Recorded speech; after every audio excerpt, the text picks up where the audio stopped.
Hello दोस्तों, मैं सर्वेश गौड़ स्वागत करता हूं आपका आपके चैनल में।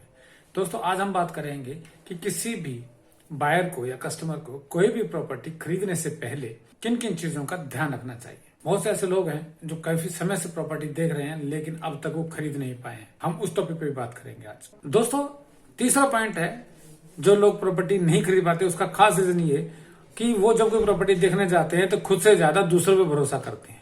यानी कि जब वो प्रॉपर्टी देखने जाते हैं तो दो चार लोगों को या किसी और व्यक्ति को साथ लेके जाते हैं, सोचते हैं कि मैं इससे सलाह ले लूंगा, ये मुझे सलाह देगा कि सर ये तो मेरे बॉस हैं, ये मेरे सीनियर हैं, ये मेरे अंकल हैं। जब आप उनको लेकर जाते हो तो समझिए आपको क्या लगता है, क्या वो लोग आपको ये कहेंगे कि आप इस प्रॉपर्टी को खरीद लीजिए। मान लीजिए उन्होंने वो प्रॉपर्टी देखी और आपको कहा कि खरीद लो, तो उनके लिए बड़ा मुश्किल डिसीजन होता है देना, क्योंकि उनको मालूम है यदि उन्होंने ये कहा कि आप इसको खरीद लीजिए तो इन फ्यूचर कुछ भी ऐसी मिसहैपनिंग हुई तो आप उनको ताना देंगे कि सर ये तो मैंने आपके कहने से खरीदी थी और आपने मुझको गलत चीज दिलवा दी। क्योंकि कोई भी आदमी जिम्मेदारी नहीं लेना चाहता इस बात की कि उसके कहने से, हाँ कहने से कोई उसको इन फ्यूचर उस बात के लिए टोके कि मैंने आपके कहने से ऐसा किया। इसलिए कोई भी व्यक्ति इन सब चीजों की जिम्मेदारी नहीं लेना चाहता, या आप सोचें कि वो जिम्मेदारी लेगा या वो कहेगा तो तब आप खरीदेंगे। इससे बेहतर है कि आप खुद जिन व्यक्ति से आप बात कर रहे हैं, जो मैनेजर है या कोई भी है जो आपको इस प्रॉपर्टी के अंदर लेकर आए हैं, तो उनसे सीधी बात कीजिए। आप उस कंसल्टेंट को खुलकर बताएं कि आप उसको कहें कि भैया मुझे खुल के बताओ, मुझे प्रॉपर्टी लेनी है, ये मेरे लिए कैसे फायदेमंद है और इसके जो पेपर वर्क है या कोई और चीज है इसके बारे में मुझे पूरी सटीक जानकारी दो खरीदने से पहले। यदि ये चीज मुझे फायदे की लग रही है या वो आपकी तसल्ली कर देता है तब आप आगे बढ़िए। देखिए, सिंपल सी बात है, यदि आपकी तबीयत खराब है तो आप वकील के पास नहीं जाएंगे, आप डॉक्टर के पास जाएंगे क्योंकि वो एक्सपर्ट है। और यदि कोई केस की बात होगी तो मुकदमे की बात है और जो लड़ने की बात है तो उसके लिए आप डॉक्टर के पास नहीं जाएंगे, वकील के पास जाएंगे। तो बेहतर है कि आप सही व्यक्ति का चुनाव करें सलाह लेने के लिए। पैसा आपका है, जगह आपकी है जहां पर आपको रहना है, आपके परिवार को रहना है। इन्वेस्टमेंट कर रहे हैं या आप कर रहे हैं, और आपको मालूम है कि आपको आपकी प्रॉपर्टी के अंदर किन किन सुविधाओं की जरूरत है। यदि वो क्राइटेरिया पूरा हो रहा है तो आपको किसी फालतू सलाहकार की जरूरत नहीं है आपके अलावा। और अगर सलाह लेनी है तो किसी एक्सपर्ट से लीजिए जो ऑलरेडी उस फील्ड का एक्सपर्ट हो। इसीलिए कह रहा हूं कि उस कंसल्टेंट से बात कीजिए, खुलकर बात कीजिए और अपनी तसल्ली कीजिए उस चीज को लेने के लिए। कहिए उस कंसल्टेंट को कि भैया ये डील मेरे फेवर में बना के दो, इसमें क्या क्या चीजें आप मेरे को दोगे, क्या नहीं दोगे, क्या एग्रीमेंट के लिए आप बात कीजिए उससे। आपका कोई दोस्त नहीं बोलेगा कि हाँ भैया तू ले ले इसको, कोई बात नहीं, बहुत सही है। क्यों? कोई भी आदमी इस बात का क्रेडिट नहीं लेना चाहता कि अगर वो उस प्रॉपर्टी में या उस लोकेशन में किसी चीज में कोई प्रॉब्लम आ गई तो आप उसको ताना देंगे। उम्मीद करता हूं आप मेरी बात समझ रहे होंगे। आप उस कंसल्टेंट को कहें कि भैया आप मेरे को एग्रीमेंट बना के दो, आप क्या दोगे मुझे पेमेंट कैसे करनी है, लोन कब होगा, लोन सैंक्शन कब होगा, कितने % पे लोन होगा। जब वो सब चीजें एग्रीमेंट बनाते हैं, सब चीजें होती हैं, तो आपकी ये सब चीजें आपके फेवर में होती है। दोस्तों, सिंपल सी बात है कि जितने भी लोग दिल्ली एनसीआर में काम करते हैं किसी प्रोजेक्ट के अंदर, प्लॉट्स वगैरह में या रीसेल में, तो किसी की भी मंशा आपको नुकसान पहुंचाने की नहीं है। एक्चुअली हर एक आदमी या हर एक कंपनी इन सब पचड़ों से बचना चाहती है जिससे उसको पुलिस का सामना करना पड़े या किसी कोर्ट में जाना पड़े।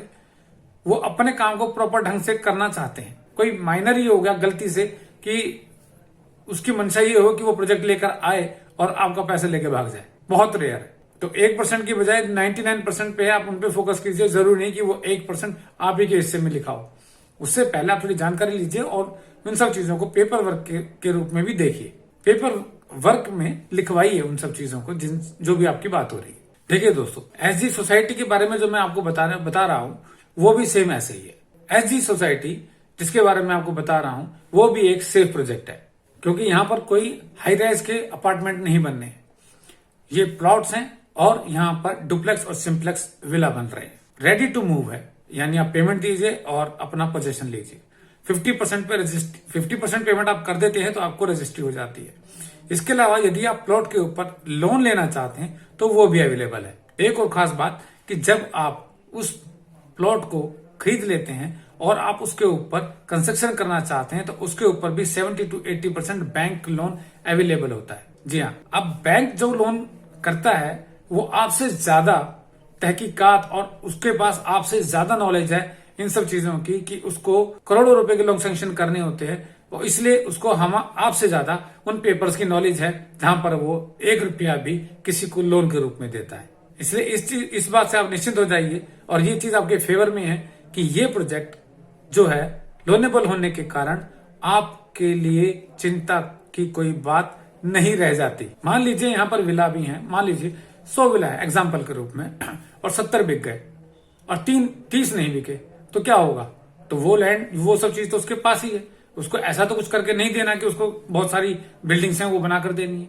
ये तो वर्स्ट सिनेरियो बता रहा हूं, पर इससे आपको तो नुकसान नहीं है।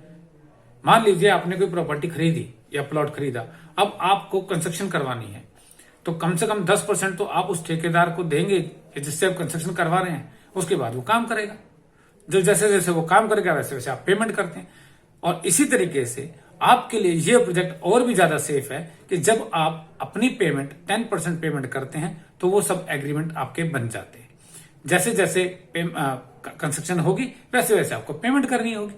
मान लीजिए स्टार्टिंग में बुकिंग दी, आपने एग्रीमेंट बनवा लिया, जब डिगिंग हुई तब आपको 20% देना पड़ा।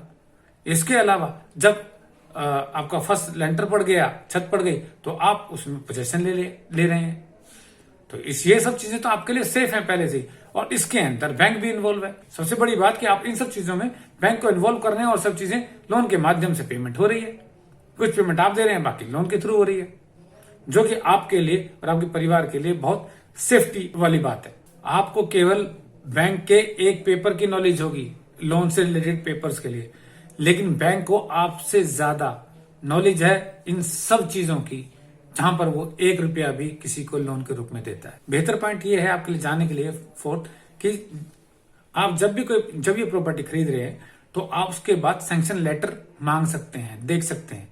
जब सैंक्शन लेटर आ गया तो आप समझ जाइए कि ये प्रॉपर्टी आपके लिए सेफ है और आपका पैसा सुरक्षित है और आपने एक बेहतर चीज ली है, क्योंकि बैंक पूरी लीगैलिटी चेक करता है, सारे पेपर चेक करता है, विद चेन चेक करता है, बहुत सारी ऐसी चीजें जो आप नहीं जानते। यदि कोई बैंक किसी प्रोजेक्ट के अंदर लोन कर रहा है तो नो डाउट कि उसके प्रोजेक्ट के पेपर पूरे होंगे तभी वो लोन कर रहा है, अदरवाइज वो किसी भी रूप में वहां पर लोन नहीं करेगा, चाहे वो कोई भी बैंक हो। इसलिए मैं चाहूंगा कि आप 10% देकर अपनी बुकिंग कराएं और एक कॉन्ट्रैक्ट बनवाएं, एग्रीमेंट बनवाएं। और यदि आप अपनी बुकिंग करवाना चाहते हैं तो 10% देके अपना एग्रीमेंट बनवाएं। उससे पहले जो इंक्वायरी आप चाहते हैं वो कीजिए, क्योंकि इससे अच्छा और बेहतर प्रोजेक्ट आपको आसपास इस इलाके में कई किलोमीटर तक नहीं मिलेगा। इसलिए मैं चाहता हूं कि आप जल्दी से जल्दी इसमें बुकिंग कराएं और इसको लें, क्योंकि अच्छी प्रॉपर्टी कभी किसी का वेट नहीं करती। यदि ये आपके बजट में आता है तो इसको लें, वेट ना करें। इन फ्यूचर यदि आपको कोई बेहतर प्रॉपर्टी, इससे बेहतर प्रॉपर्टी आपको मिलती है तो आप इस प्रॉपर्टी को बेच के दूसरी प्रॉपर्टी खरीद सकते हैं। ये कोई आपकी कार की तरह नहीं है कि आपने कोई 40-50 लाख रुपए की गाड़ी खरीदी और वो शोरूम से निकलते ही उसकी कीमत घट जाएगी, और जैसे जैसे महीने बीतेंगे, महीना, 2 महीना, 3 महीना, उसकी डेप्रिसिएशन होती जाएगी। प्रॉपर्टी ऐसी चीज नहीं है, और ये बेहतर प्रॉपर्टी है तो नो डाउट कि आपको कुछ महीनों में बेहतर रिटर्न देगी ही देगी। और आप इसको बेच के यदि कोई दूसरी प्रॉपर्टी आपको मिलती है तो इसको बेचकर आप दूसरी प्रॉपर्टी ले सकते हैं। आप इस प्रॉपर्टी से बंद नहीं जाते हैं, ये आपकी चीज है, आप इसको कभी भी बेच सकते हैं, कोई डेप्रिसिएशन नहीं होती प्रॉपर्टी के अंदर। इतिहास उठा के देख लीजिए, हमेशा प्रॉपर्टी ने ग्रोथ ही की है। उम्मीद करता हूं दोस्तों आपको मेरी टिप्स काम की लगी होंगी, और मेरी आपसे एक रिक्वेस्ट है, हार्टली मैं चाहता हूं कि आप आए और जो प्रॉपर्टी लोन वाली आपको मिल रही है इतने कम दाम पे और बेहतर लोकेशन पे, इतनी बेहतर एमिनिटीज के साथ, तो उसको मिस ना करें। उम्मीद करता हूं कि आप जल्दी से जल्दी विजिट करेंगे, और ज्यादा जानकारी के लिए, साइट विजिट बुक करने के लिए नीचे दिए गया लिंक है, उस पर आप लिंक करके अपनी साइट विजिट बुक कर सकते हैं। साइट विजिट के पैसे नहीं लगते दोस्तों, देखने के पैसे नहीं लगते। उम्मीद करता हूं आपको मेरा वीडियो पसंद आएगा। Thank you very much.